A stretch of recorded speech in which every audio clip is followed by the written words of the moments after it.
Welcome to the Disinformation Governance Board, America's new Ministry of Truth. Fortunately, you Americans operate, on average, at an elementary school literacy level, so we don't need to be concerned with whether or not you may have heeded your great George Orwell's long-time warning. Either way, now Big Brother is here, and Big Brother has the authority. As George Orwell taught us by writing our playbook, we will master the art of doublethink, which is the process of indoctrination in which subjects are expected to simultaneously accept two conflicting beliefs as true, often at odds with their own memory or sense of reality. It starts with an Olympic athlete with an XY chromosome makeup winning Female Athlete of the Year, but it inevitably leads to us alleviating you of the burden of having to consider how logically sound it actually is to require public schools to install kitty litter boxes in the bathrooms for their children who identify as cats. Stop rethinking. We will ensure your participation by manipulating the populace through peer pressure and a desire to fit in. You will cry for those around you to regard you as a loyal member to the party. Your willful ignorance will be rewarded. For if someone even recognizes, let alone mentions, any contradiction within the context of the party line, this act will be regarded akin to blasphemy and could subject you to disciplinary action and the instant social disapproval of fellow party members. But we do not have to concern ourselves with such extreme circumstances because you will never find yourself in such a position. You'll be so pleased that the angry tweets are over for good, and you will never have to consider the dispute of a varying position on any topic again. Enjoy the quiet and comfort of throwing your head in the sand once again, and rest in the counsel of knowing you will never have to rethink again. Rethinking is pain. Rethinking is suffering. Rethinking not only harms you, but also the people you care about and love.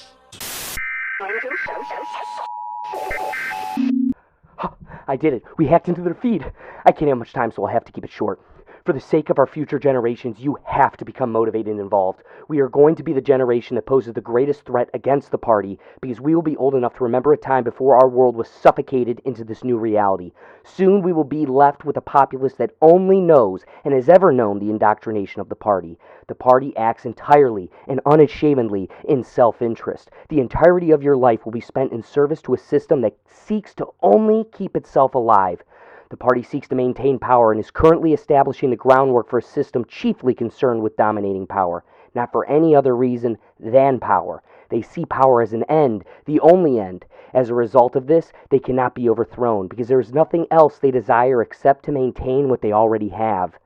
No political opponents will rise up because no one is allowed the knowledge or even the imagination of a time better than that which already exists. Fortunately, human nature is not entirely sociological, and therefore cannot be entirely controlled. The downfall of the party is that power for its own sake is meaningless. It is literally nothing. There is nothing to hope for, fight for, or love for within this dystopian society, and that will become evident to the people who are underestimated by the party. We have to encourage all voices to get involved, no matter how much we disagree or harbor disdain, for we cannot do this alone. A house divided will inevitably fall. You must have your voice heard. You must stand for something, anything. But you must also recognize the need to preserve those ideas and perspectives that are different than your own. This is an all or nothing game. You must not be afraid to rethink.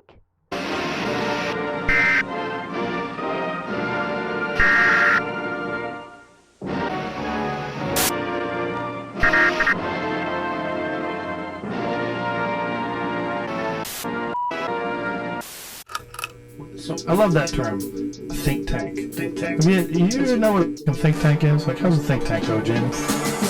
Yeah, you know they got cancel culture nowadays. You gotta watch what you say. It's getting real scary out here. Yeah, I don't think so. I don't know if I can take the conversation here, but we might as well. It's the Rethink Tank. Looks like you had a little bit too much to think here in the Rethink Tank. Cheers. All right. Cheers, Julie. All right, let's start this episode. Hey, what's going on, everybody? And thanks for joining me again. We're beside a creek somewhere in the Cleveland Metro Parks in an undisclosed location that you'll never get to know about. But this is a day where us philosophers get to have a glass of wine and unwind. I didn't mean to rhyme like that because I wanted to emphasize how we're going to unwind and philosophize. So today's theme is going to be the Ministry of Truth. The U.S. government is implementing a disinformation governance board.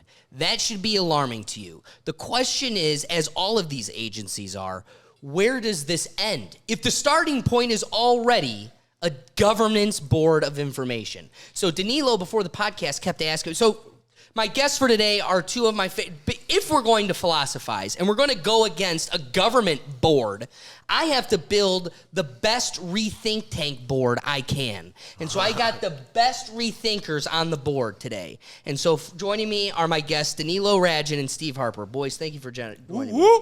Thanks for having us. Appreciate it.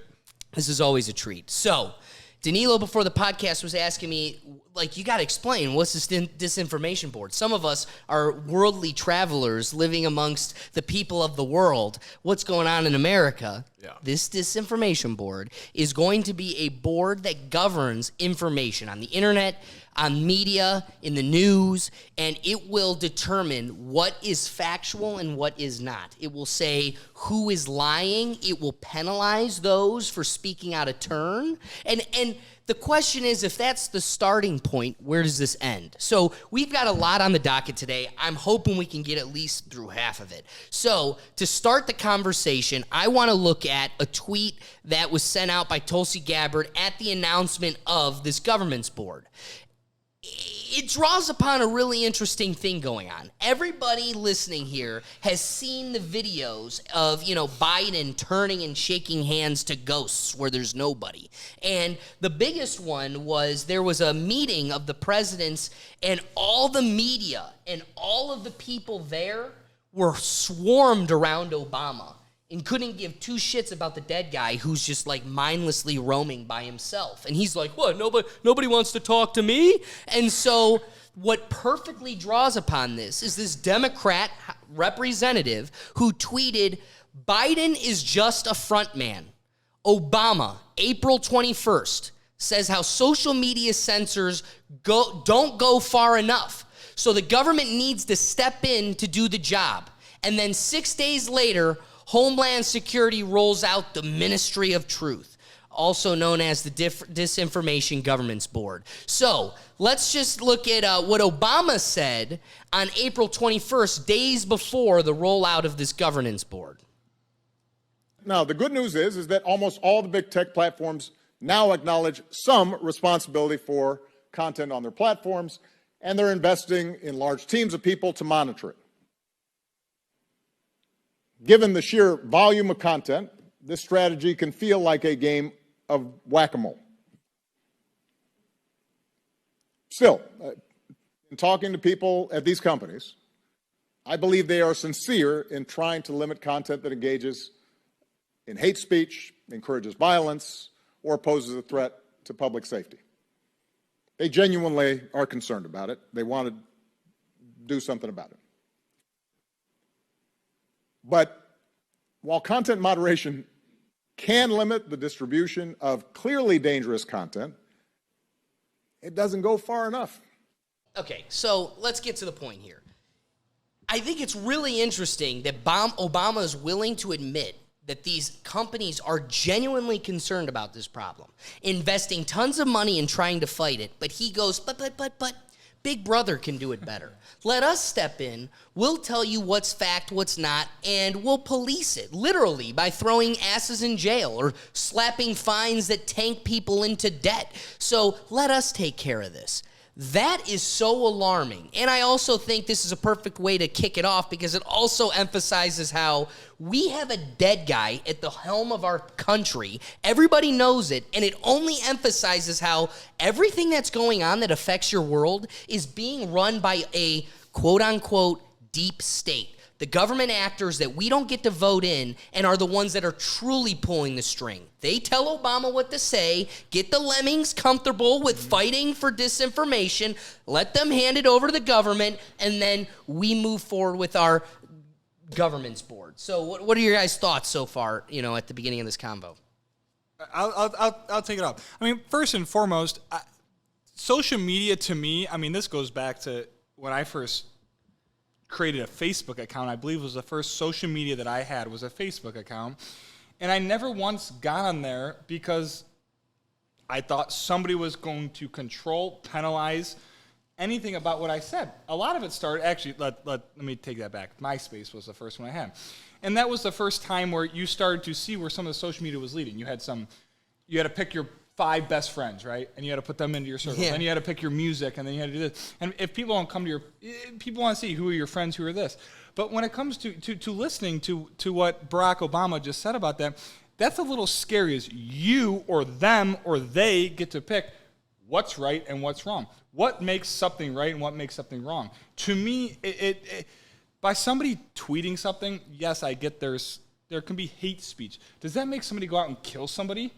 It can if you're that, to me, up here a little loopy. But it probably doesn't, dude. Remember when video games came out? So I'm in debate, and we had all these topics all the time about how, that's where it started with video games make people violence. And no matter how bad you needed to fit that narrative in there, the statistics never showed it. And the reality is, man, it's numbers. Look at numbers. If 0.0001% of people snap and shoot up a school, that clearly should still tell people it isn't a universality. Now, ironically, once we could start distracting you with viruses and other more oppressive government means, we really don't need to play the school shooting show anymore. And notice how that stopped conveniently. Right. But that's because, nobody was at school, right? Yeah, to your point, though, everything stops eventually. Like as soon as the Russian war, Ukraine war, all of that started to be talked about,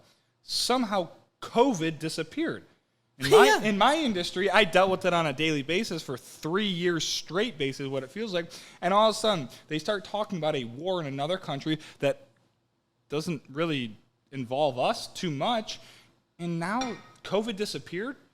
I heard of one person catching COVID over 4 months. And I was mind blown when I heard the word COVID after 4 months. I was like, I thought that disappeared. Right. It's all about what's relevant at that time to make their narrative continue to go. People after 3 years are probably sick and done with COVID, so they're like, okay, what else can we get to pull the strings, right? Ukrainian war. I mean, you drive through whatever city you're in, and you see the Ukrainian flags out on their mailboxes, out front, doing all those things. At what point do you stop?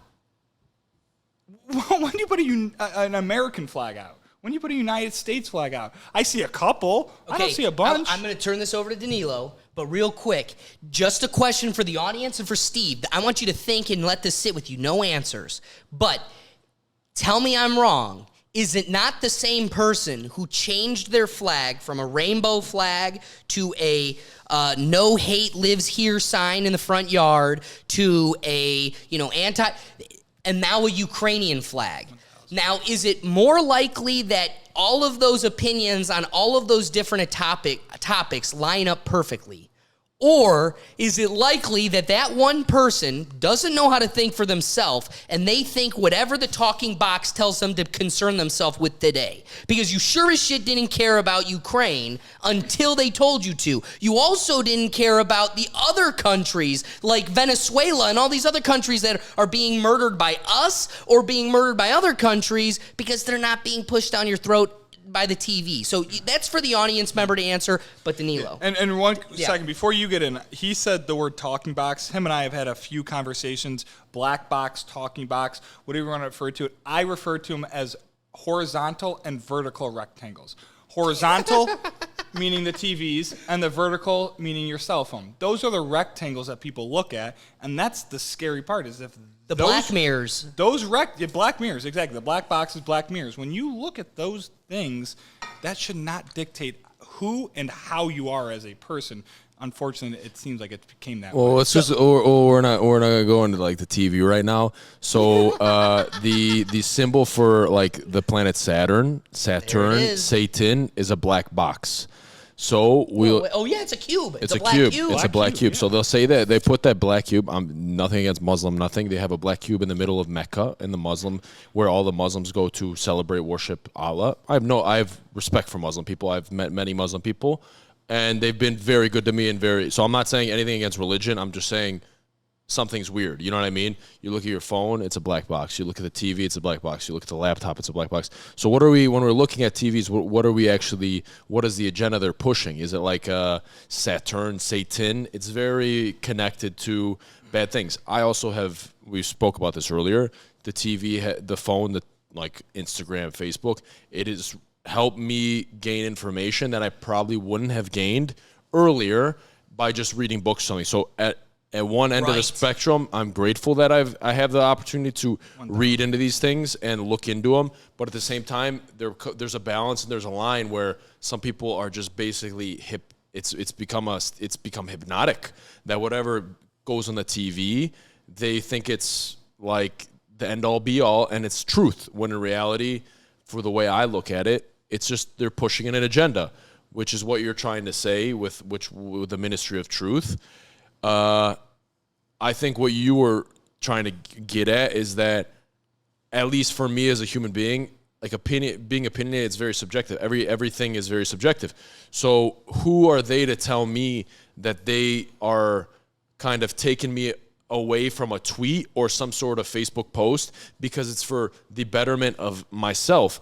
When I, as a human being, I think I'm very self-aware, and I'm able to make the decision on whether or not that post or that tweet is going to benefit me as a human being or is going to affect me. If it's going to affect me in a negative way, I'm not going to look into it too much, and I'm not going to emotionally attach myself to it. But if I understand it, if I can connect to it in a spiritual way, or if I can connect to it in a logical way, then I'm going to be like, okay, that tweet, maybe there's something to it.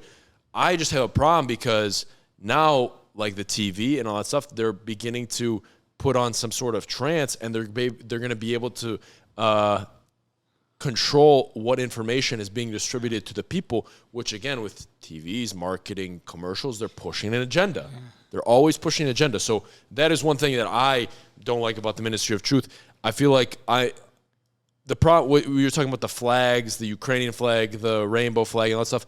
Those people, they change their ideas every 3-4 months because those people aren't self-aware, or they're stuck in that hypnotic state. Yes. The key is to become aware of the fact, everything is just based off awareness, to become aware that you are being manipulated by the TV or by the agenda that they're pushing or by the information that they're controlling. So, I don't know. I think everyone's on their own path. Everyone's on their own way of living.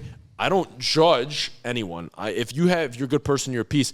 But I'm just saying that's not right that they can control how we should be thinking or the information that they're distributing. Because for one person, that might be bad, but for another person, that can liberate them. And it could be very beneficial for their health and well-being and their mental state. So that's what I have. And to take that a step further, I just remember being in I'm going to go 4th, 5th grade. Okay, there was a guidance counselor that told me that if I didn't like what somebody said to me, you say, "I don't like that." Yeah. Was the word. I forget her name, and I feel bad for that because she was a great woman, but that was the phrase that I was told to say.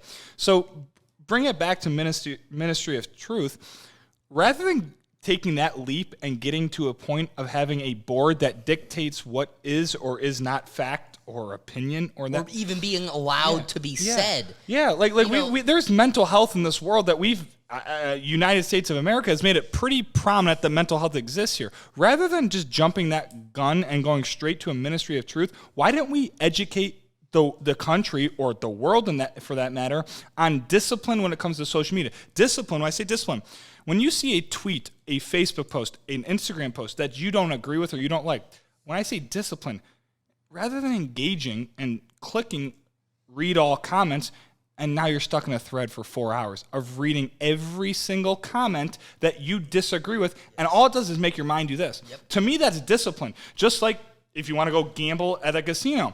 At some point, you need to stop gambling because you don't have enough money to keep gambling. There's discipline with that. At some point, you don't have enough mental capacity to keep trying to read or retain that information that you're reading with 45, seriously, let's look at it. 45,000 comments you could have gone through and just keep reading. And every single person says, fuck Trump, fuck Biden. Whichever way you look at it, and at what point can your brain, your mental capacity keep handling that?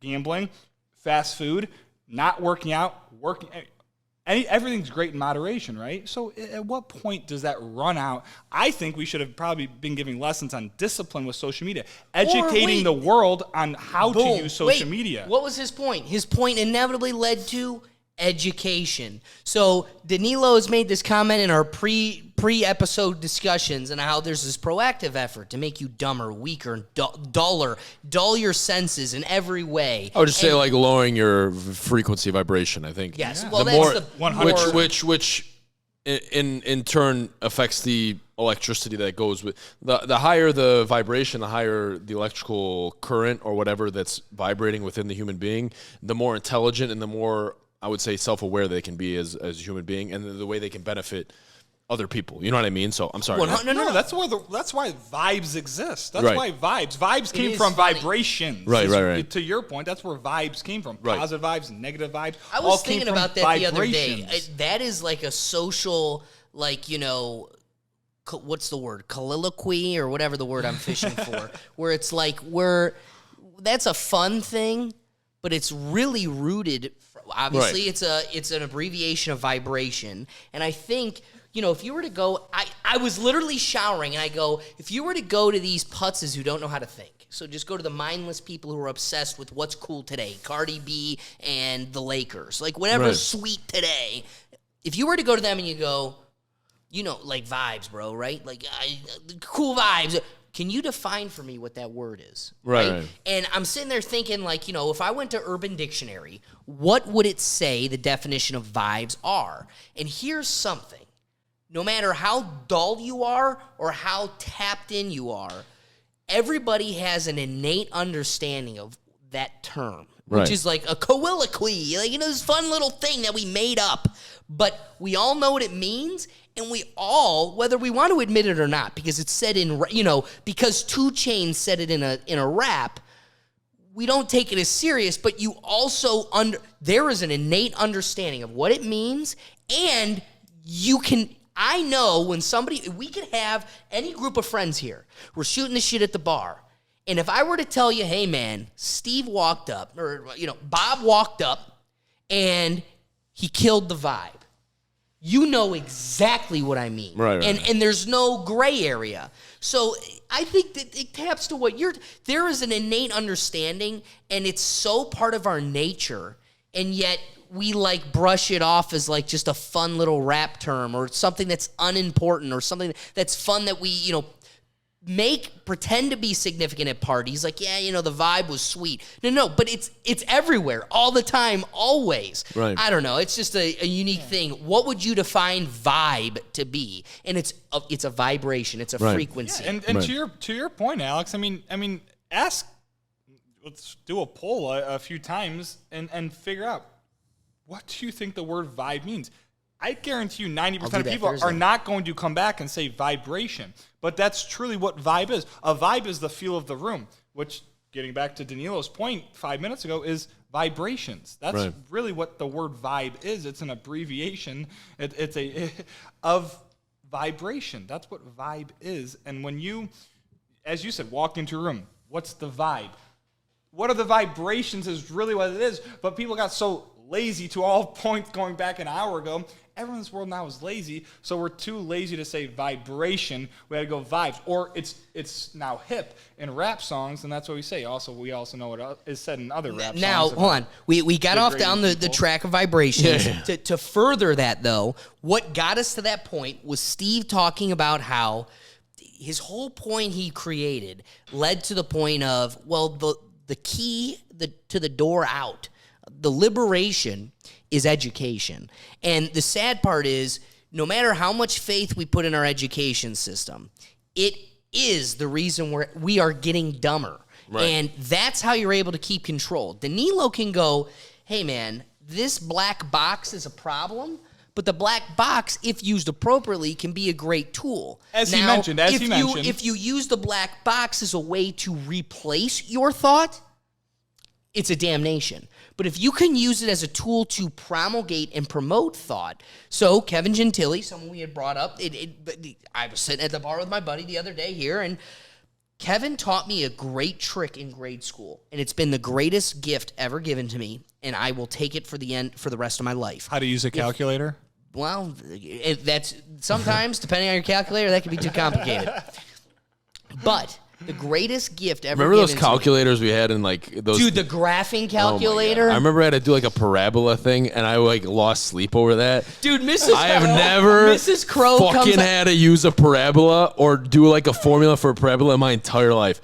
I respect it, you know what I mean? That's what they had to do. But I fucking lost. Remember proofs? Where you had to prove why a triangle was a triangle, and I was like, dude, it's a triangle because it looks like a fucking triangle. There Like are three sides. Yeah, they're all straight. And they're all pointed. exactly. Okay. Anyway, I cut you off. So Mrs. Crow, I just remember opening our the calculators teacher, real quick. I just remember opening the calculators and always seeing boobs. I'm like, you put the 9 upside down, 0095. I'm like, boobs. Our math teacher, she comes on my podcast. She goes, I actually have this quote from you from a long time ago. And I was like, oh, God. And she goes, I may not be able to pay my taxes, but I sure as heck can graph a parabola. Right, I just always got that cracked me up. But that's the reality. Right. At least you didn't bring up the broccoli. At least then, I made the same comment to Mrs. Crow. In those days, though, too, maybe I didn't see the use of the parabola in the real world, but it taught me how to learn. Right. Whereas now, we're not teaching you how to learn. We're teaching you how to get offended. We're teaching you how to change the system to fit to your whim. You don't need to make yourself better. You don't need to beat the person next to you. You just got to change the game, change the rules to fit you. You're a winner, no matter how much of a loser you are. You're a winner, and you can make the system fit that narrative, and everybody else, no matter how much stronger they are, smarter than it, you are the best. And it's this false narrative that gets you this false sense of security and false sense of confidence that you blindly march in your ignorance.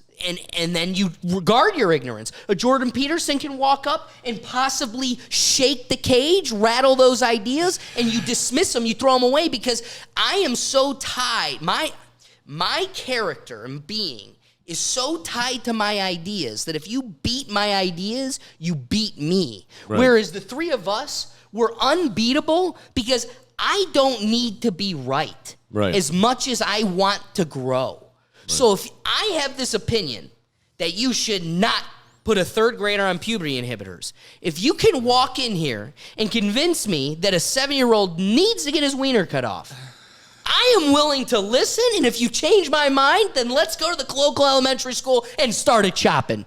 But the reality is, you can't convince me, so you need to turn off my ability to say these words, right? You all need to feel uncomfortable that I can't believe I'm now in an episode where this guy just said that, right? You need to feel it, because if we can create that, and nobody says it, and it becomes murmurs, and then it gets so quiet that now we can cut wieners off in silence and nobody will protest, because if you do, then just like the Ministry of Truth said, now you're against the party, now you're against the group, and now you're an enemy. And I don't want to be an enemy. I want security more than I want to be right. Or it's. So I'm gonna jump in here, Steve, and you go. So we're talking about like the Ministry of Truth, and you started talking about school. For me, school, I don't know why when I was younger, probably because my parents, but they also instilled discipline in me, which I'm grateful for. I always felt that I couldn't be wrong, right? So school, in reality, is not... Malcolm X. Just read this quote while you're saying. Only a fool would let his enemy teach his children.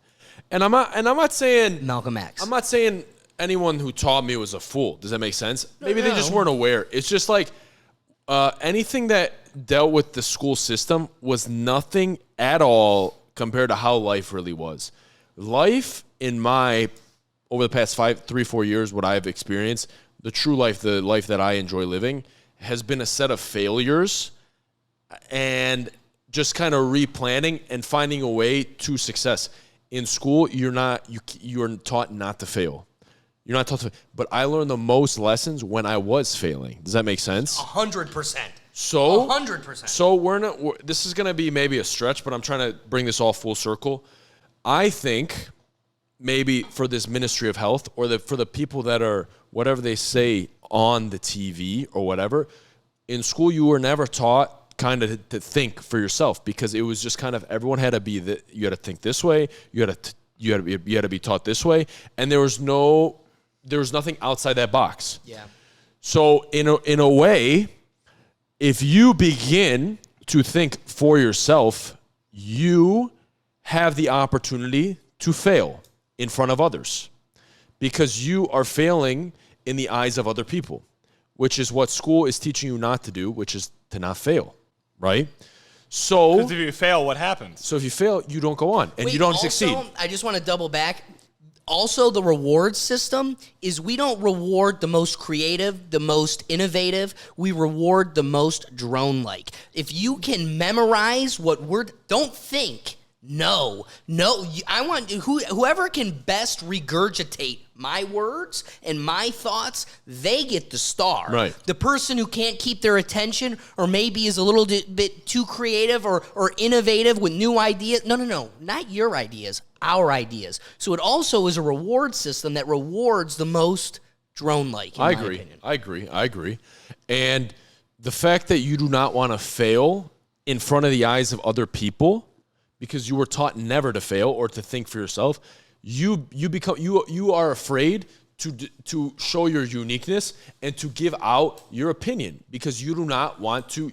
You begin to succumb to the majority, and the majority is what people are thinking on the news. The majority is what people are getting pissed off about, what Trump said on Twitter, what Biden said on Twitter, and you're not able to think for yourself because you are always.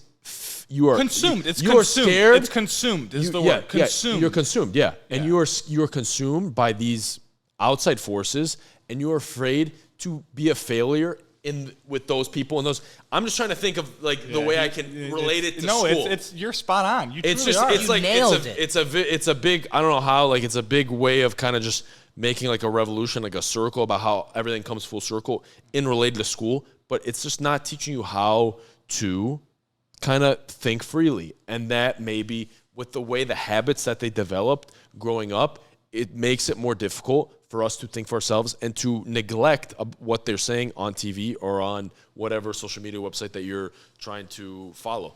That's the way I'm trying to connect all the dots in a way that it could be easy for the people to understand. Well, I'm going to piggyback off of both of what you just said. Mrs. Crow, first and foremost, she would be happy and mad all at the same time of what I'm about to say. But there was certain math teachers, seriously, that questioned how I got to the answer. Right. Okay, seriously, they questioned me on how I got to the answer.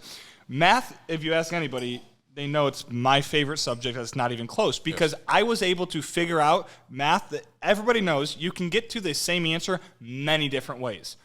To me, that's critically thinking. That's problem solving. I like to say in my profession, it's being a firefighter. Just put out the fires constantly, problem solve, right? Right. That's what I did with math problems.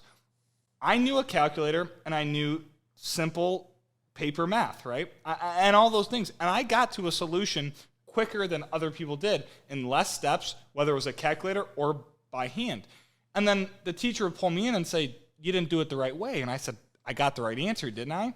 And they kind of questioned me. I mean, there's a couple of times my parents were called in, they think I'm cheating. I'm like, no, I just do things differently than everybody else. That's how I've been my entire life. Right. Not by the grain. And then I'm going to take it a step further, too, with James Harrison. I don't know if you guys know this story, but James Harrison is he the linebacker for the the Pittsburgh Steelers. I got you. He has two children. One of his children, this was towards the end of his career when participation trophies were becoming pretty prevalent and existing in this country.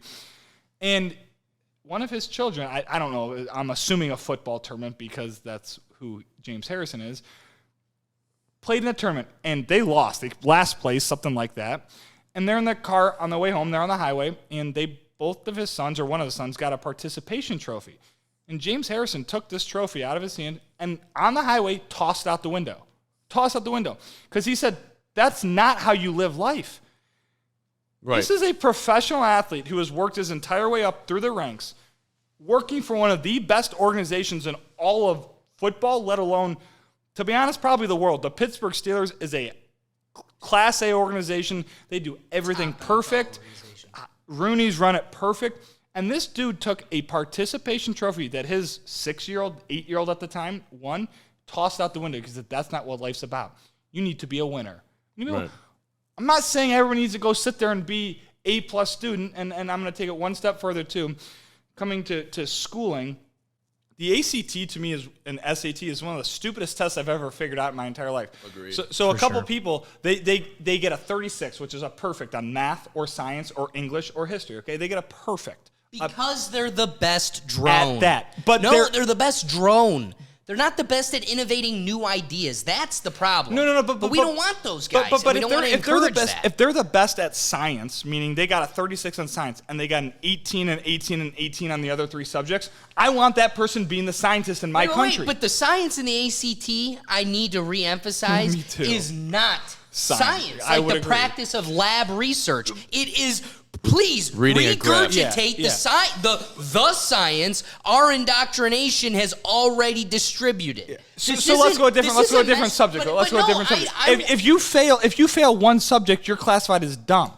No, or Steve, 3 subjects out of 4. If you get an ace in one, you're dumb now? No, you're not dumb. You're good at that topic, and you should become a mathematician, or you should become a scientist or a historian. You're talking about a subject, science, and you're using a test to measure science, where science, the act, is a process. So the person who's best at doing experiments, measuring and finding out the answer to this scientific question, that's science. And to measure who's best at that act, we try to figure out who's the best at memorizing all the answers of all the past science. Yeah. You know what I'm saying? They're totally different. Correct. The scientists that came up with the cumulus cloud, right, didn't memorize the cumulus. He had to do a whole, or better yet, I know this might scratch a few feathers, but when, Aristotle brought us to the globe theory and we had planets, you had a guy for the first time saying, no, it isn't flat, it's planets. And they go, okay, well, prove it. And he did a couple things with shadows and other things, and people are like, okay, you proved it. Now, if you want to measure who's the best at coming up with proving to the society that it's a bunch of floating rocks, you got to measure, all right, the creativity aspect of coming up with the experiments and proving it. Yeah. But to measure it by going, who's memorized the most planets? You brought up such a good point, Alex. Let's take an ACT. How long do you get in each section? An hour? Maybe less? 45 minutes? Less, because it's a time element, too. So we take science, okay? Science is probably the best example here. Here's science. 45 minutes, you get to take the test. Do you know what science is? Science is sometimes 100, 200, 400 years of experiment and redoing and hypothesis and all this. And we're going to make you take a test in 45 minutes. And you're either dumb or smart in this subject. And what if you're the smartest one in the room, but it takes you 2 hours to do it? Right. Like what if the Elon Musk genius, you're operating at such a higher level, but it does take twice as long. If I had to make a choice, be half as dumb and quicker, or twice as smart, operating on a level nobody can achieve, but it takes longer, I'm picking the latter every time. I'm picking the latter every time, But the latter comes out as a dunce when it comes to the scores that get to pick what school you go to and your worth in terms of a profession moving forward. That's dumbfounding to me. And ass side backwards. Anyway, I'm gonna turn this camera back on. I'm gonna say something really quick. Did you ever watch that movie, The Bronx Tale? No. The mafia guy. Yep. I don't know what his name was. I love that movie. When I was living in New York, it was on every day, and I watched it like 15 times. And this is like obviously 30, 40 years after the movie was made and stuff. And one guy was saying, he goes, in my life experience, he goes, a negative person or a person that's down, you can never bring them up. It's very difficult. It's hard for them to bring them up, But he said, I've rarely seen that. I have seen a million times a person that is very up, that is in a good like being good, everything, a negative person bring them down. Immediately, almost immediately. Wow. So that was like, I heard that actually like 4 or 5 months ago. I was holy shit. You know what I mean?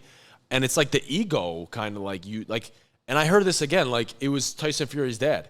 He goes, people don't want you. They'll like, if someone is like, they want you as an individual to have the same success as them, but they do not want you to be better than them. Does that mean, or have more success than them? Because it's like their ego. It's their ego. You know what I mean? And it's just like, I don't know. I mean, it's not entirely true it's not entirely true, but the things are like, I mean, I've had life experiences where I'd be like, yeah, like I've had individuals that I feel like have given off that vibe. You know what I'm saying? 100%. So I was playing soccer with some guy, and at halftime, like I just felt like he just wasn't. He gave me like a couple balls that I didn't want to handle, and in the game before as well, he gave a couple to me, and I was getting pissed off because they almost scored a goal the one game, and and at the same time, like I was at fault for it, but I thought he should have played forward rather than play back again because I'm a defender. And again, he put me in a tough spot. And in the middle of the game, I looked at him, and it was just like adrenaline pumping. I was like, if you give me one more fucking ball like that, I'm gonna fuck you up. I told him that. So we go back in at halftime, and I tell him, I was like, don't give me any more balls. I said it again, and he goes, well, you want to like go, you know what I mean? You should be able to like play. You should be able to play out or whatever. I don't even know what he said. I lost it. Like I lost it because it just like, and I went up to him and I just pushed him. Like we were about to fight. People got in between. That Monday, I came back to the locker room and I saw the clip and I was like, you know what I mean? And I was self-aware. I probably shouldn't have handled the situation that way. And I went up to him, I was like, listen, man, I'm sorry. Like I probably, you know what I mean? Like I was the first to say like, you know what I mean? I was wrong. You know what I'm saying? And to this day, what was his response? And he was like, the dude, hardest you're thing right. for a person to do. And he was like, dude, he's like, don't worry about it. He's like, it happens. Like, and dude, whatever happens in between the lines, like some people take it. I will fight with people because if you show me that you got bite and you kind of tell me to like, you know what I mean? Like, let's go. Like, let's go, Danilo. Like, let's play better. Like, all right. I see that we're on the same page. We want to win the game. Whatever we can do to win the game, it's very professional. I feel like sometimes I get pissed off because it's so many people are looking at, I would say more in the Balkans, it's like too friendship. Like, oh, if I tell him to do something, he's not going to go get coffee with me after. He's like, you know what I'm saying? Oh, wow. I can see that. I was in Akron. Akron was like cutthroat, man. Like, I'm telling you that school, like what I learned in soccer was one of the best. It was like some of the best things. Backtrack one step though. You just talked about admitting when you were wrong. Boom. Right. Do you realize how important that is in life? And I will give you an example of why I know that it's important. Okay. Let's hear it. I have a 60-year-old bartender. Right. Okay, who didn't know how important this was to her until 2 years into my time working here, okay? Seriously, this is crazy to me. She came up to me after 2 years, and I just said, I'm sorry, I fucked up. That's what I said. I've fucked up many times. I brought the wrong food. I did this or that, okay? She pulled me aside, and she said, Steve, you do not realize how important it is to me that you admit when you're wrong, because nobody else here does it. Yeah. You being a manager and leader here, admitting when you are completely wrong. And she said, Steve, this is a 62-year-old. Sorry, I rounded up. That's bad. You should never round up age. She's 62 years old, and she sat there and said, Steve, it means the world to me that a 28-year-old is sitting there admitting when he was wrong. Because you're my boss. You're self-aware, dude. Correct. Right. You admit when you're wrong, and you don't realize how far it goes. You really don't. Yeah. Everything goes back to awareness. But it's like, and hold on, Danilo's going to draw upon a point that I think is the most important. Take saying the words, I'm sorry. Anybody can say those words. Yeah. For some reason, it is pretty hard for people because even when they don't mean it, they still don't want to say it. It's an ego thing. But aside from that, you could easily repair a relationship by saying words and not even mean it. For some reason, in those instances, it is hard for you to say it. But you could say it and not mean it. The reality is where your I'm sorry holds weight and makes a change is actually back to vibes, baby. Back to the sequences and frequencies. Like, we know when you mean it. Whether it's by the next time, your character, the next times we're hanging out, the next few times, whatever it is, I'll know if you mean it. And so kind of to Steve's point, none of these things, you can say, hey man, I was wrong. But there's the reason people can't do that as easily is because if and when they were to ever do it, it isn't coming from their heart. And for you, it may be more readily available, but it's because it's kind of like a stream. Fish are more plentiful when you're really tapped into the stream, right? You're right there and you're pulling them right out. Right. But fish becomes a rarity when you got to travel miles. It becomes this big rugged terrain. It's a fight against your ego. It's all that I'm going to come out bumped and bruised and cut up if I have to say I'm sorry or admit that I was wrong. That's why growth doesn't happen. That's why development is stalled. And the reality is the value, the outcome that we truly want, that is only found when it truly comes from your heart. Right. 100%. And when you say the words, I'm sorry, ever since the age of 23, I have asked another question following that. And my question following that is this simple thing, because they shouldn't have to explain this, but I said, why are you sorry? And they sit there and have to explain themselves, and that very quickly determines are they or are they not sorry. Oh, you're right. I love that practice. If you imagine being vulnerable and being like, "Fuck, this is hard," and you go, "Steve, I'm sorry," and he goes, "Why are you sorry?" But now, if they have to think about it, but will more personal growth come out of that person from that act? Yes, but damn, are you really making them confront their wrongdoing? Maybe why I'm single, maybe why I'm not. Don't know, but I will tell you seriously, when I admit when I'm wrong to my bartender, I explain immediately why I was wrong. I don't say I'm sorry I was wrong and I leave it there. I say I was wrong because I forgot to bring your food out, or I brought out the wrong dish, or I brought out the wrong condiment, or I brought out the wrong dish. I explain in that same sentence why I was wrong prior to them asking. And that's because if you sit there and say, I'm sorry, those are the easiest words to say. I'm sorry. I'm sorry. I'm sorry for hurting your feelings. I'm sorry. I'm sorry. I'm sorry. I'm sorry. I'm sorry. It's the easiest two words to say. And it's another thing. If you're throwing it out for everything, it also means nothing. And it's just like the word racist. The racist card is dropped all the time. Now it's dropped meaning. There's no meaning behind the word racist anymore. Just like I would agree with that. I'm sorry doesn't mean jack shit anymore. It means jack shit. Everything goes back to self-awareness. You understand the feeling if someone did that to you.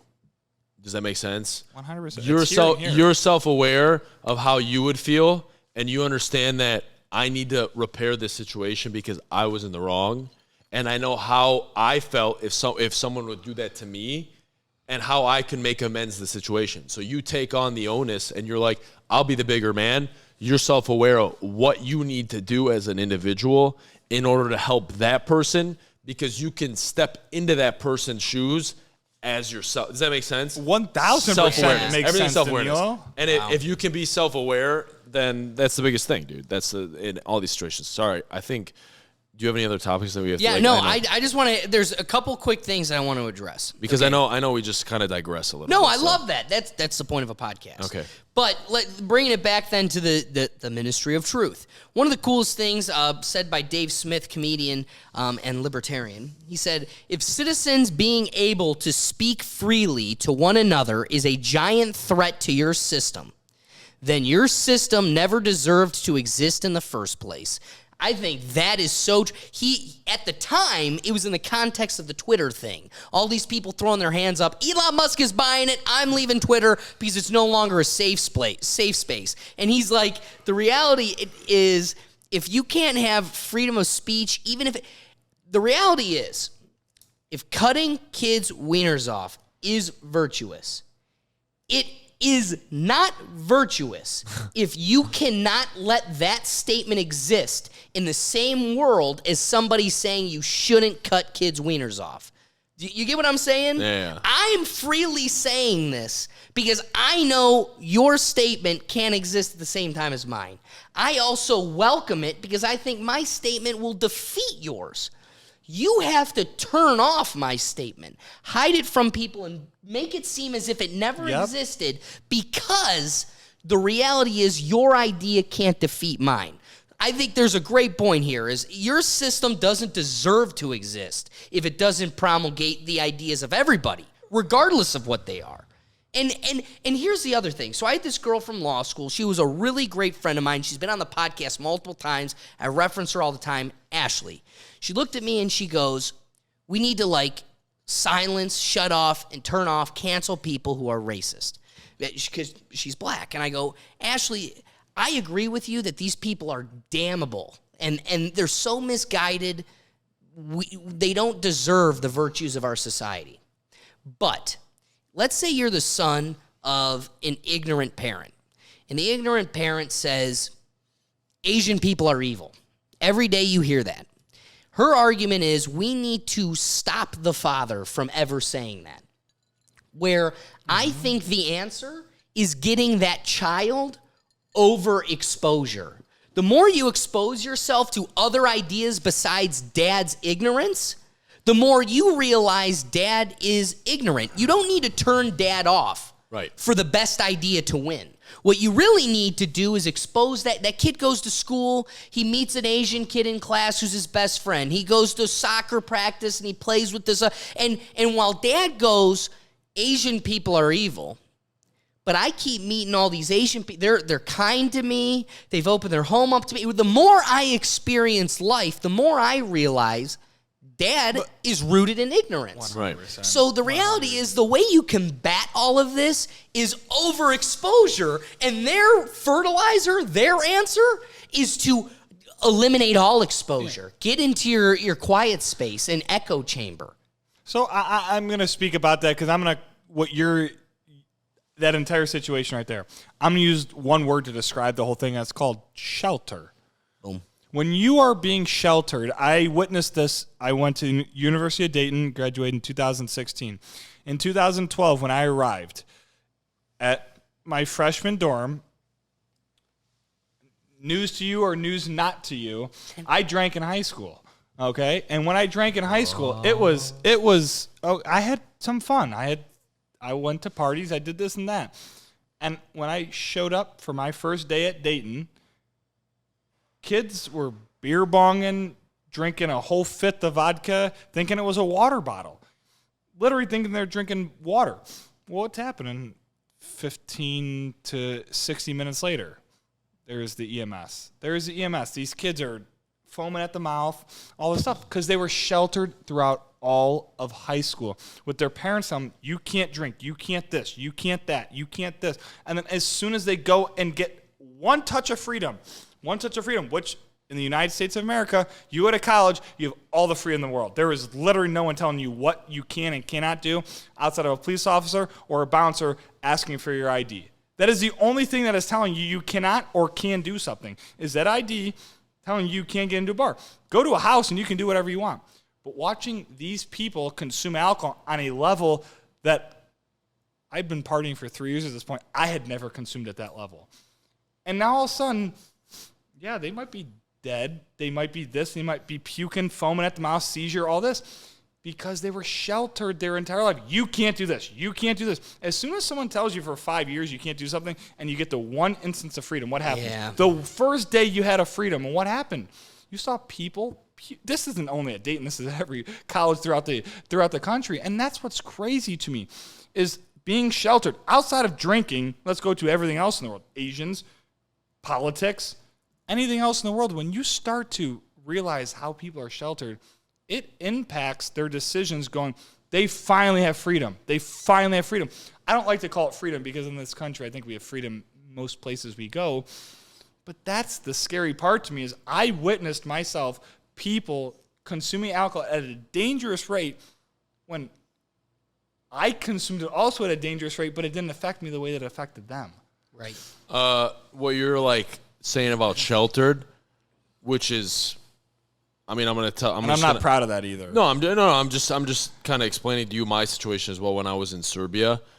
Generally speaking, like Serbian people should dislike certain types of people, like these type of people, this country, this that, and from my first hand experience, those people that they said like you should dislike, I've had respect for them, and they've been very good to me. Does that make sense? 100%. Yes. So it's like, Yes. it's that thing that you can even go back to what this guy said. If citizens being able to speak freely to one another is a giant threat to your system, then your system never deserved to exist in the first place.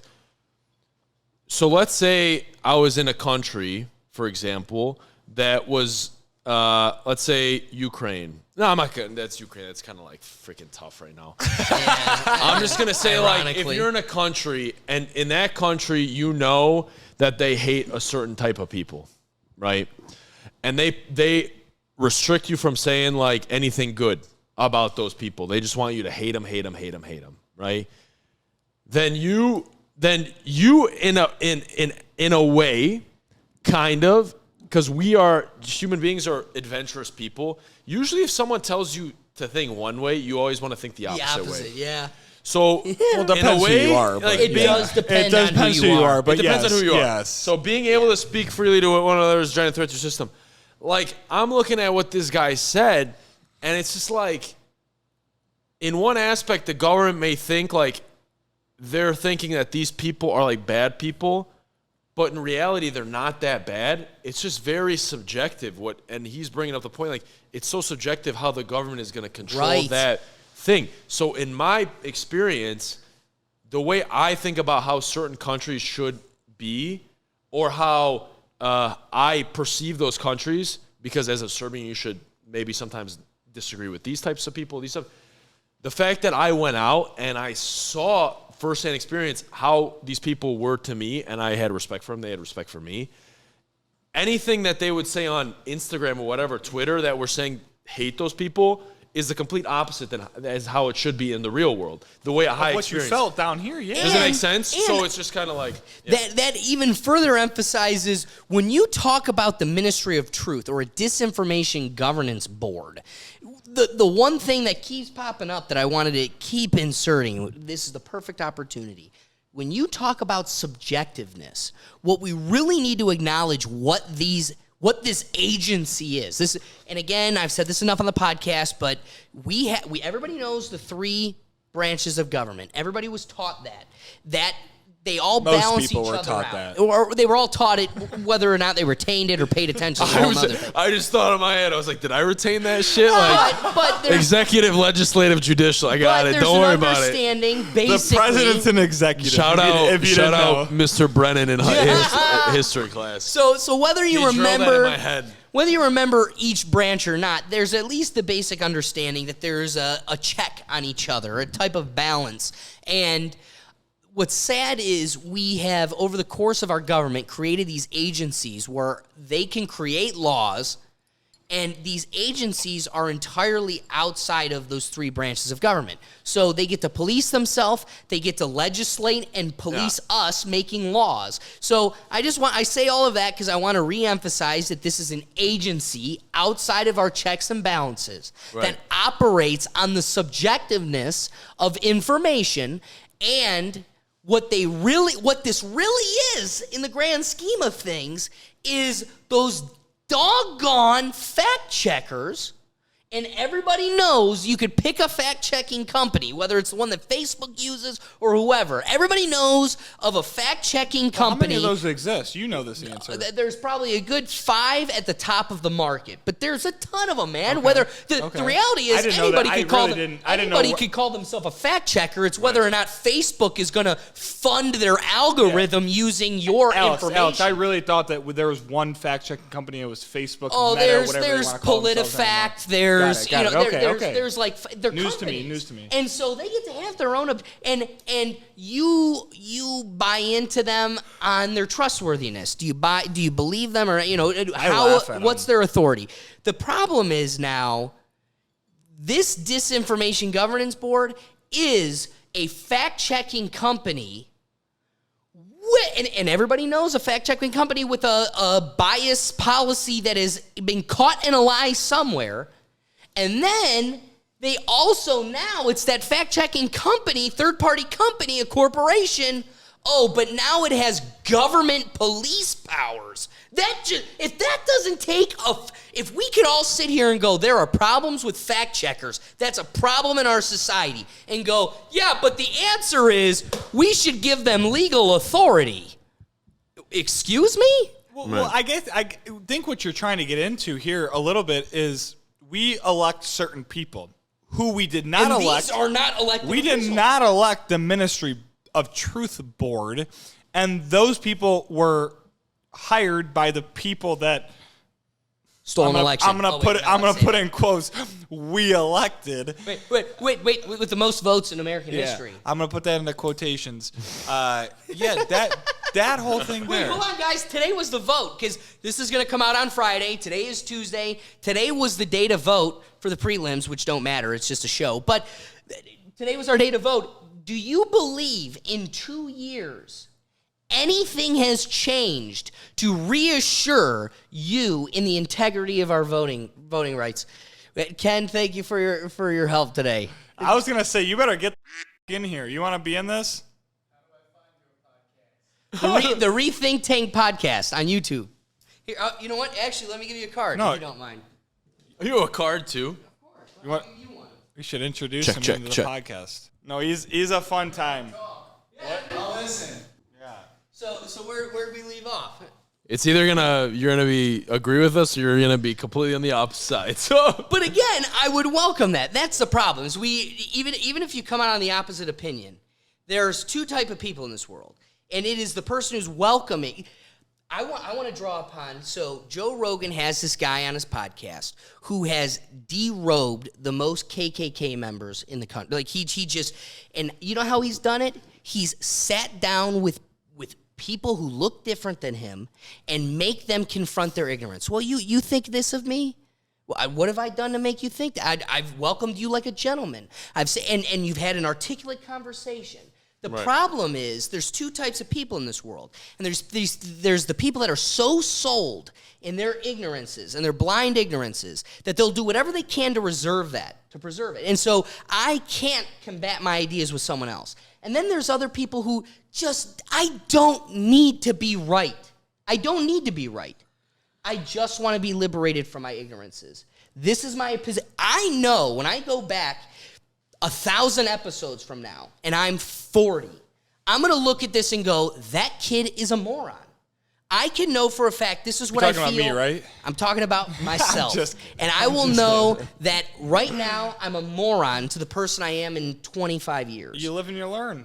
But you don't become that person of growth if you just are guarding yourself from uncomfortable conversations and ideas that combat your own. But who were you? Who were you in this time that you're referring to? Were you a terrible person? No, you hung out on your patio and you drank beer and you did something. But again, how do you liberate yourself from being a terrible person? But what a theme that has become of this podcast, exposure. Exposing yourself to people who are different than you, ideas that are different than yours. Alex, I guess the point I'm trying to get to is you used the word fag a couple times, like making fun of people, right? Like, but that wasn't your not on the podcast. But that wasn't the intention of the word. The intention of the word was. I want to emphasize what that dialogue was before the podcast when we were hanging out. You want to come at me and say I'm a bad person for using this word. But the only time I've ever used it in a social experience is against the people I love the most in a joking fashion. I've never used it as a damnation towards people. And most of this was 5 years ago or probably more. Yeah, and that word has become a different connotation now. So again, as things evolve, you need to be allowed to evolve. You can't look at Kevin Hart and go, 10 years ago, you made this joke that everybody laughed at, and now you don't get to achieve your dream of hosting the Oscars because of this thing. Wait. So even Kevin Hart can't go, wait, I've grown? If we can't live in a society where people can grow, then there's literally no point to this. Not only that, is he was being filmed at that time as he's being filmed now, and the comedy back then is completely different than the comedy that's able to be portrayed nowadays. And again, that should be. So I'm listening to David Spade as I'm leaving work. You literally, you can't say the word fag anymore. You can't. You can. Look, he just dropped it twice. I'm just gonna say two things. The only constant in life is change. So the ability to adapt is a thing that we all need to understand. And I, the more and more that I see how people are thinking, the video's off. The more and more I see the way people think, it doesn't bother me because I understand people are on their own path and they're on their own consciousness. Does that make sense? Yes. I just don't like we've harped on this multiple times. I just don't like when those people, like you're saying, like you've been stating, that haven't been growing, haven't been doing their own research, and haven't been just kind of listening to the TV, and actually the ones that haven't been able to think for themselves are telling you to stop growing, to stop thinking, and to stop changing. Does that make sense? That's your coolest point today. Yeah. Truly. So that is why I feel it's just best as an individual, whatever it may be, just you have to adapt. Like you were saying, the way you were 10 years ago when you were to look, you're probably not going to think like, wow, you were like dumb. You know what I'm saying? But even the way I was thinking maybe 6 months ago is completely different than the way I'm thinking now. Dude, but how about this? But you cannot be able to grow, you cannot be able to adapt, you cannot be able to change if they are restricting the information that is basically the information that they're distributing. Because most of the information that they will be blocking, if the Ministry of Truth or whatever, the things that they generally block, are the ideas or the things that make you think as an individual. So they do not want the individual to think. They're just going to give you the ideas that you just take on as they're easy to believe. Easy to believe, and that's it. Yeah. So as an individual, you won't be able to grow, you won't be able to think, and you won't be able to change your environment because you're staying the same. Does that make sense? Which is probably what they want, because they just couldn't want agree exactly more. what Couldn't agree more. I mean, I use it all the time. I see it's in the business world, it's adapt or die. If you don't adapt, you're dead. Right. Immediately. I mean, this restaurant industry changed overnight, especially since COVID hit. If you didn't adapt and you weren't doing curbside and you weren't doing this, you're dead almost immediately. You have to adapt or die. You have to, more than anything, mental illness is a huge thing. You got to understand the people coming in to your business, your work, it's just a common thing. 75% of people are going to have it. And how do you manage that? How do you manage it? You got to understand there can be some anxiety attacks, there can be some depression, there's going to be some of this, and you have to work that into it. I don't know if anybody heard this recently. There was a person who sued their boss because he threw them a birthday party. What? Now, to their defense, they had mentioned when they signed up for the job, they have very bad anxiety and they don't want any surprise. I thought it was going to be like the Serbs over here, because Ninad's 100% convinced that people that celebrate their birthday, that's like a devil thing. You know that. Wow! No. You got to check out my last episode of Ninad. It's all about the self. You know. I think over there, like, some people take it over the top, like they. Oh my God! I'm like, don't celebrate my birthday. That means I'm getting another year older. I was like, yeah, exactly. I'm not celebrating that. I said I'll celebrate a birthday if I'm like going down a year. You know what I mean? Yeah, I'd rather be 27 than 29. Well, no, but it's supposed to be like, you know how the Satanists believe you're your own God. So it's a day of like worshiping yourself. That, like, you know, this is a day you celebrate me, and it's like a day about yourself. I think it's just a funny take, and I just. Like, chalk it up to Danilo I'm going back to self-awareness. Like, everyone has that ego, man. The ego is always going to be there. It's just keeping it in check. It's all right to pamper yourself up, but don't take it over the top where it just becomes uncontrollable.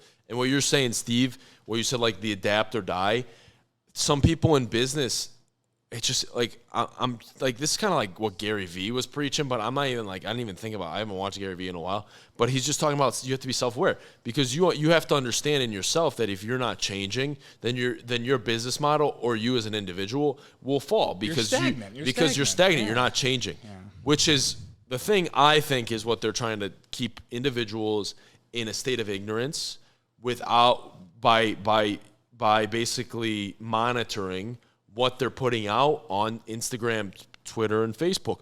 And if you live in a state of ignorance, you will never grow and you will never... Pause. Good night, Ken. Thank you. Okay, so unpause. Now that we're back. All right, Steve, Danilo, I have this video. Now, this video is about fashion, but I want you to think of this video, fashion being analogous to ideas, thoughts. This is an incredible a very interesting perspective. I think it's very great to wrestle with it in terms of fashion, but also then we'll transition to ideas. So see if you can answer this guy's questions. Hate the hair, hate the bag, hate the shoes. We get a lot of people that say that they're into fashion and that their opinion matters, but then all their outfits are bricks. But I have a question that needs to be answered. What kind of fit do they need to be wearing for their opinion to actually matter? Because what style is the actual answer? I mean, we have objectively bad outfits, but what would make a valid outfit to make one person's opinion actually matter? So if you can answer my question, leave it down in the comment section below and explain why. With that, later drainers. So think about that one. What makes... So if we're going to discuss outfits, right, and trends and everything in terms of fashion, you usually, what makes something good, what makes something bad, kind of like art, is objective to the audience. Like the audience agrees, yes, we like Yeezys, no, we don't like Nikes. Whatever the wave is, it's the tide of the people. Now the question is, what guides the tide of the people, and what makes somebody, their outfit, their position, legitimate enough to criticize another? Is it because enough people back their position, or is any opinion in regards to fashion? I think if you wear clothes, you should be allowed to have an opinion in fashion. Right. Whether it's the opinion that everybody backs is a whole other thing. If you don't wear clothes, you're not allowed to have an opinion? I would say nudists, that's an outfit too. No, or anything. That would be awesome, actually. All right, I'll jump in on this first. First of all, I just think the fashion that they're pushing is just total bullshit. Like fashion. if you watch the last Met Gala, I think we were talking about this earlier. The dudes were wearing dresses and the women were wearing suits.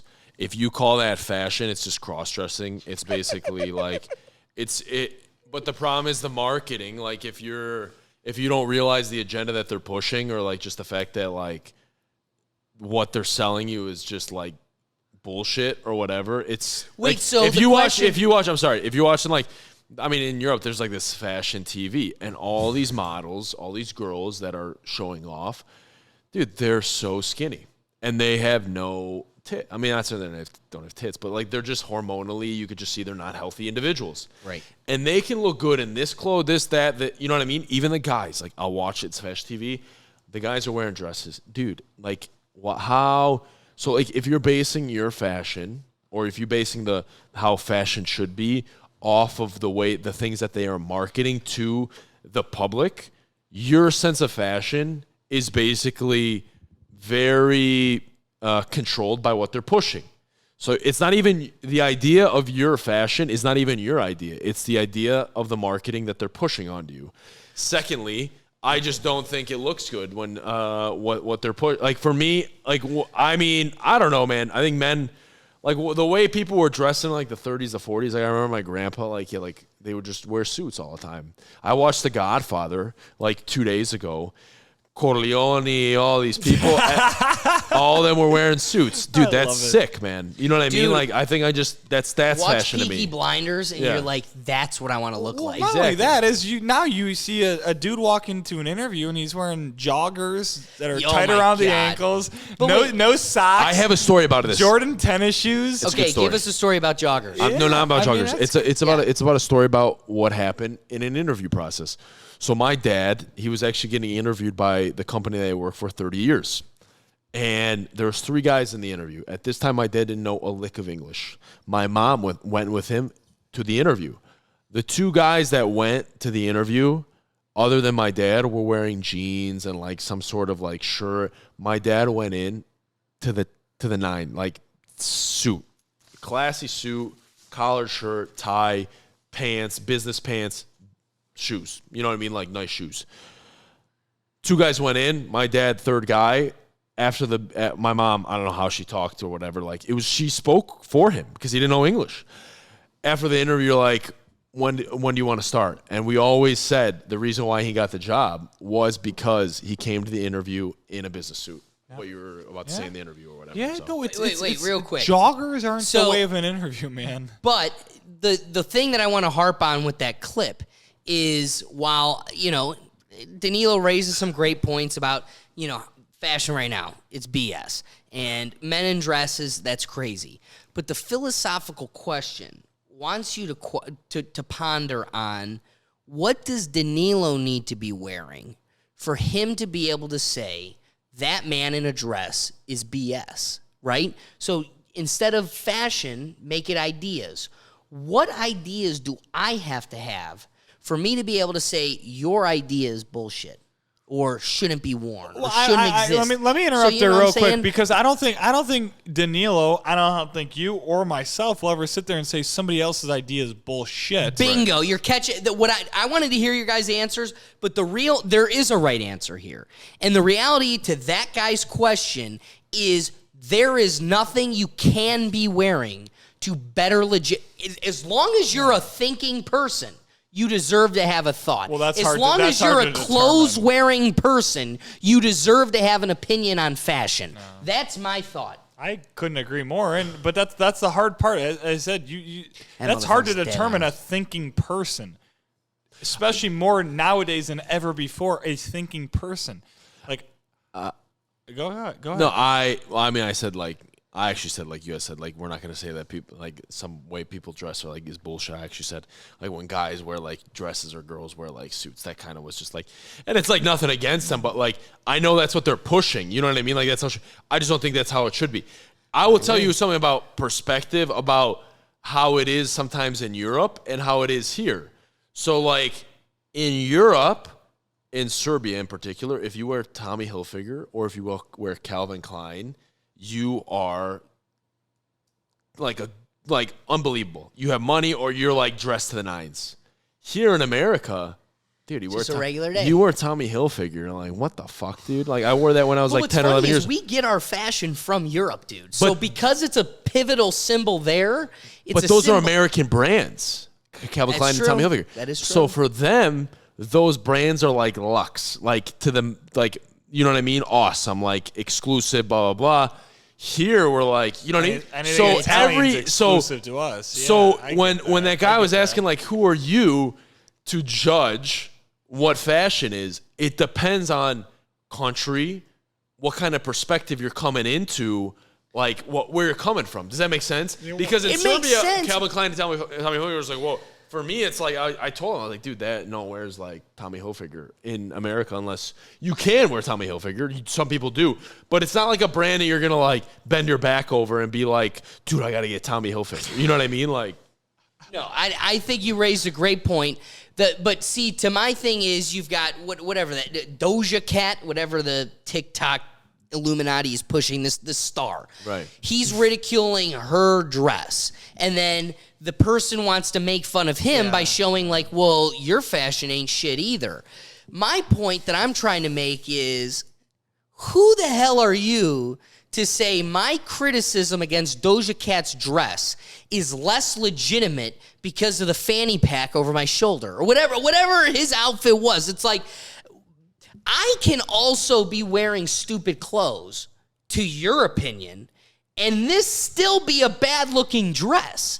So I want to live in a world where there should never be a prerequisite to my ideas to start playing with the Play-Doh, the clay, to start working with the ideas.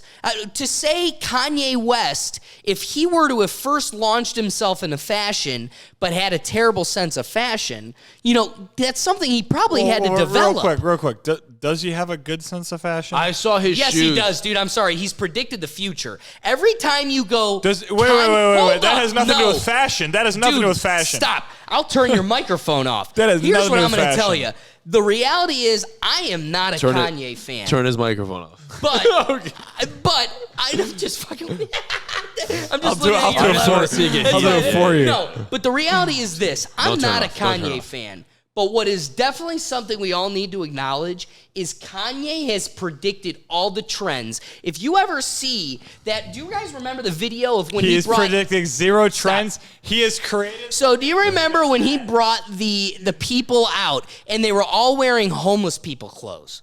Okay. Right? They're all wearing homeless people clothes and everybody trashed them. He was like, they're all like, you're an idiot, dude. Now, the most coveted shoe in America is a Yeezy. So I'm going to blow your mind. I'm going to blow your dressing mind. like homeless people. Yeah, I'm going to blow your mind. He did not predict anything.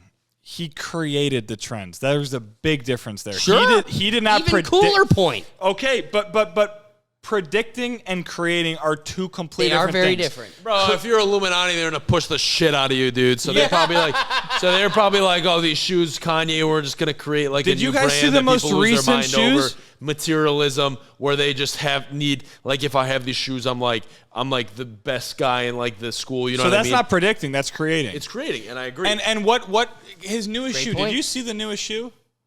I was literally have to take basically a hose and shove it in the side of the shoe, and water goes in the side. And I'm sitting here, I'm like, wait, your shoe gets pumped up by sticking a hose into the side of your shoe? I hated that shoe until that's back to my point. Until you saw somebody on the Met Gala wearing it? Not even Bro, that. I was legit in a shoe store, and look what they had. Yeah, so wait, Those to that, things. they're the ugliest shoe, and we all trash it. Well, and I yet, will still trash and this it. can probably emphasize Steve's point more than anything, but Look at this fucking thing. that thing is so listen ugly. Listen to you guys. Hold on. Look at this fucking thing. Wait, it's like, so ugly. This looks like you're like when you put these things on. I would feel like I'm walking on. But Other shoe companies are now emulating their shoes to look like that. So maybe Steve's more correct that he isn't predicting it, he's creating it, but that's still the trend. So my point is... The trend is because we got a bunch of messed up people in the world. No, so the point is, in 2012, you can look at Kanye and shit on his fashion show by saying, oh, it's all a bunch of homeless people. And then in 2019, be wearing exactly that. I'm just making a point about ideas. You're right. When you can't sit there and criticize this dress because you don't look a certain way or you don't think a certain way. Who's to say the ideas won't evolve? Who's to say you're the arbiter of what is good fashion, what is bad fashion? What makes good fashion is allowing all of us to talk, and then once all of our voices are heard, we go, okay, so the consensus is you're not allowed to treat black people different. The consensus is gay people are allowed to get married. That only happens when we all talk. So when you look at the guy with the fanny pack and say you're not allowed to criticize the dress because you're wearing the fanny pack, that prevents any ability from all of us to go, wait. No, actually, we like the fanny pack more than the Doja Cat. Before Danilo gets into his point, let me say this one thing. I'm not sitting here saying I know fashion because I promise you I don't. If you ever see me go out This wasn't of about town, fashion. It was if you about ever see me go out of ideas. town, I don't know fashion. On top of that, though, you just because something's super rare doesn't mean it's super good. And I can speak true. I can speak to bourbon in that aspect. There are super rare bourbons that I've tried, and I'm like, whoa, why did I just spend $400 on that bottle when that tastes like close to poop? I drink a $30 bottle and it tastes delicious. Right. So there's a big difference there too. Is he has created something and he's created demand for it. Whether it's Yeezy slides, Yeezy this, Yeezy that, Yeezy this, everything's Yeezy related, and it's became a brand that people are like, I want that. Just like it was Jordans back in the 70s, 80s. No, I shouldn't say 70s, 80s. 80s, 90s. It was Jordans, right? And if you got the pair of Jordans or retro Jordans, you're the best basketball player ever. We've seen some people wearing those retro Jordans and watch them. They can't jump more than 4 inches up. What about like Mike, dude? You ever watch Like Mike? That dude could jump through the roof, man. Lil Bow Wow, he was freaking killing it with those J's. Wow. No, I'm like what you guys were saying. Listen, man, Some people like the Kanye's, like the Yeezys. I listen. Everyone, like I said, we've been talking about this. Everyone has their own perspective. I respect it. You know what I mean? Also, I don't want to be like a hypocrite. Like, if you feel like you're unique because you wear a different type of fashion, that's like kind of the way you want to stand out. Hipster person. All right, dude, whatever. You know what I mean? I feel like your uniqueness should be more of like internal thing rather than like a physical thing. Yes. So hipster I don't want bullshit. you guys to think like, dude, like I was like talking about like how everyone was wearing suits, and like, but you were just talking about like an hour ago, like how you just need to be unique. I was talking about just the internal things. You know what I mean? Wait, back to that though. Taking pride in yourself, like getting dressed up and like catering your manicure, literally putting yourself together. Look good, feel self-care, good, baby. You Look need good, feel that. good. Like that's different It's a than real just thing. the suit. You didn't succumb to the suit. You're not one of, have you ever seen Entourage where their director would never refer to the one buddy other than suit? What's up, suit? Yeah. And it's like, okay, you're not becoming a suit because you care about yourself and you want to look good. That's separate. Let me too. ask both of you a question. Outside of sweatpants, okay, wearing sweatpants, wearing a suit and wearing jeans, do you really think there's much difference in how you feel? Like, You know where the difference like, do you think is? wearing dress pants is This so is to you. uncomfortable? This is to you out there. If you are wearing Crocs, I am judging you. I'm not. I'm judging you. For a fact. I want that to be. I'm very open in this podcast. I don't know. To I'm on the anything. fence. I don't know if I'm going to judge them. A lot of my cooks wear them. I don't neutral. judge. I also bet you've got a Rubbermaid mailbox. The same person that wears Crocs has a Rubbermaid mailbox. What about these like Yeezys? These Yeezys. Dude, you have to These Yeezys. text me these pictures These so I can Yeezys put them right on here there. kind of look like Crocs. Oh, facts. Yeah. Oh, facts. That's the rich man's Crocs. Is that what they like? Is that That's for the high class trailer. Oh, for part. sure, yeah. The high class. I forgot I was gonna say something. I was gonna say something Get good. that fancy stuff to. But what you were saying, look good, feel good. I don't know if you guys know who Deion Sanders is. He would always say, look good, feel good, play good, pay good. Yep. So in one way, And he's Mr. Money. Yeah. He's I mean, the in a way, show. like, dude, dressing up, like, I do like to dress up nice. Like, it's not, but I'm not going to be going over the top and buying, like, a Louis Vuitton, something for 600 euros. Oh, you got a Louis Vuitton wallet chain, don't you? No, I got a fake $10 Giorgio Armani leather wallet that I got from Hey, guys, Turkey. Everything's fake in Turkey. He made us cover his microphone with a different microphone cover. It had to be Louis Vuitton in order for him to talk into it. I mean, That's bullshit. Can I turn the mic around just so you can, like, see that as bullshit? we all got the same one. Don't you worry. All right, guys, I appreciate you letting me pick your brain. I think what's the consensus on the Disinformation Governance Board? My Rethink Board. Where do we come out on The this? Ministry of Truth needs to disappear for the time being. At some point, maybe down the road, meaning 40 years from now, when there's actually a somewhat understanding of what social media truly is in its core, and where the evil people are at and what they're saying, maybe at that point. But we are 15, 20 years into this whole social media thing. Not now, not ever, until 20 years from now. It just can't happen. I don't like it. I think that people should be expressing the way, like, putting out what they need to. Obviously, there's certain things that, like, if you're gonna, like, tweet someone like I'm gonna kill you, that's probably not acceptable. But if it is not acceptable. If you are, like, expressing your opinions, I don't think it's anyone's job to say what you think is right or wrong. That's pretty much it. So that's my thinking. Yeah, if someone says I'm going to kill you, that is wrong. It's not pretty much wrong. It is wrong. Yeah. No, I appreciate that. Yeah.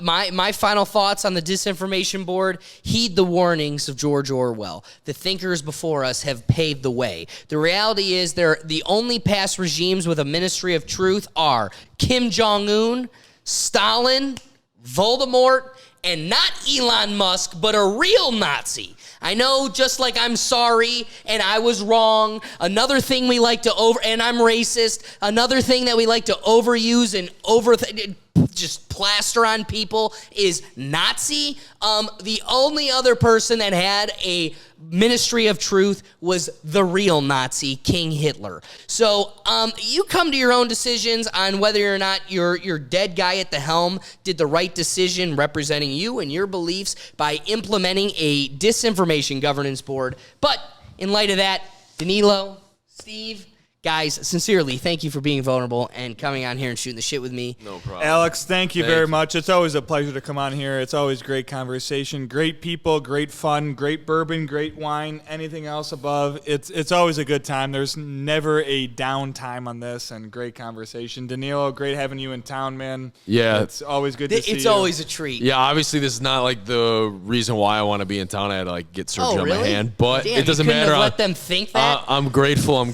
here. I'm grateful I got the surgery went well, and the pizza was fantastic. The wine was really good. I don't even know what this place is called, but it's just fantastic.